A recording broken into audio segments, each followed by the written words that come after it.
Ang alamat na mais. Wala ko dyan. Ha? Mais. Hindi, inutusan kasi yan siya. Alamat ng mais. Ano ba, guys? Iutusan Makinig kayo. sa mangkwa ng... Hindi, ganito yan. May ano yan, may bata, di ba? Pupunta siya sa ano, sa gubat. Ayan, nanay. Tapos may nakita siyang halaman. Makinig lang kayo. Sabi niya, ano to? Parang mais. Yun. Yun ang alamat ng mais. Yun lang.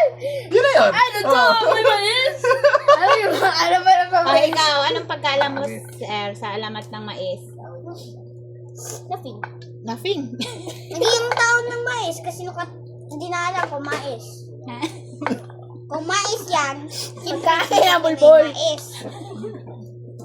Yung mais niya kasi hindi niya alam na mais. Ano English ng mais? Ha? Ngayon, Ah. guys, dito po kami sa Corn! Oy, kagaling Corn. ah. So, anong tawag sa kanyang ganito? Buhok. Buhok. Ano sa English to? Hair. O, anong tawag? Corn? Corn hair. Corn. Yan pala yan. Kaya sa akin, ano tawag dito sa? Saan? Ito. Hair. Ah. Hair ng corn. Ano sa Bisaya? Ano na sa Bisaya? Wala ko dyan. Caesar. Bulbul. Bulbul na mais. Sa Bisaya. Okay, Bisaya. Bulbul na mais. Kaya karinig ka Ako ng Bisaya susunod nila gano'n. Alin? Tama, ganda to. Alin ah. Yeah, yeah.